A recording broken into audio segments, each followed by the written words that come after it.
for Wilder, I don't know any other fighter that wouldn't just be thinking, I want that rematch. But I want to hear it. You know, like you say, he's gone missing. And for Shelley Finkel, for Bob Arum and those guys to sit there and say, the contract's expired. I mean, what sort of contract was this?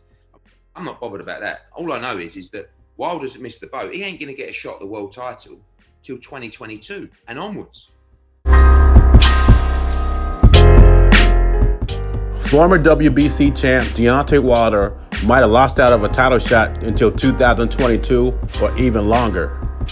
This all according to Matchroom boxing promoter Eddie Hearn. This article is from Boxing News 24. I will put it in the description box so you can read it yourself. But it does make sense what Eddie Hearn is saying, because if Anthony Joshua beats Puloff December 12th, him and Tyson Fury will be tied up fighting each other in 2021.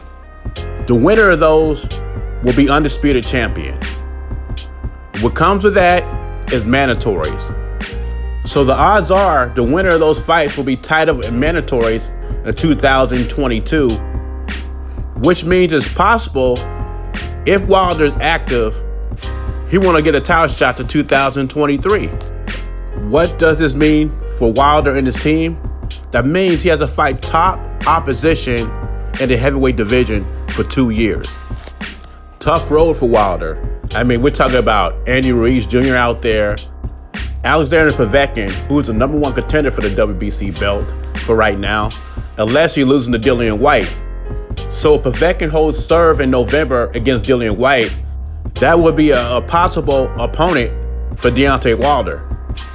A few years back, Povetkin and Wilder were supposed to fight, but Povetkin came up dirty. Dillian White is also a possible opponent if he beats Povetkin, a fight Wilder avoided when he was WBC champ. Andy Ruiz Jr. is another possible opponent for Deontay Wilder, and this will be an easy fight to make because they're both under the same banner. If Wilder continues to fight, it's not going to be easy road. That's if he wants to be heavyweight champ once again. Now the Wilder fanboys want to call this negative. It's not negative, it's the truth. His management team, mainly Shelley Finkel, continue to screw him over. Eddie Hearn and others are wondering what kind of contract did they have that it would expire. We got the global pandemic around. There was nothing in that contract to protect Wilder. And Eddie Hearn is correct when he says this. If there were clauses in that contract that protect Wilder, Shelley Finkel will be seeking legal action right now. Unless something drastically happens, it seems like Wilder missed the boat on this one. And he might be contemplating retirement because of a tough road he has to take to get another shot. Wilder's worth is $30 million. Maybe he thought he made enough money. There's no negativity here. It's just facts. If you can't handle it, maybe you need to go to another channel, someone that would sugarcoat things for you. In other boxing news,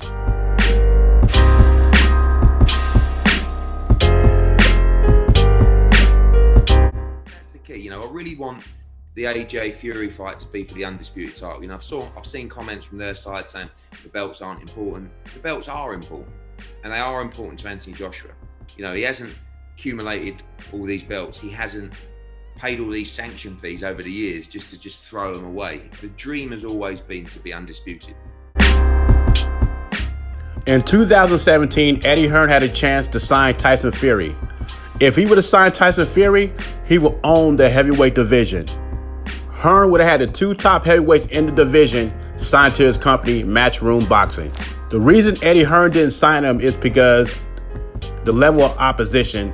I guess the tune-up opposition Eddie Hearn had in mind and what Tyson Fury had in mind are two different types of opposition. He also said the fights weren't good enough. They wouldn't sell to the public. And I know ticket sales were a problem for Bob Arum the first couple of fights in Fury's contract. But yet, Eddie Hearn doesn't have a problem with Demetrius Andrade's opposition. Let me digress, that's a different video. Plus, between 2015 and 2018, Tyson Fury ballooned up to 400 pounds. And like others, we all thought Tyson Fury was highly skilled, just thought he was far gone from the drugs, the depression.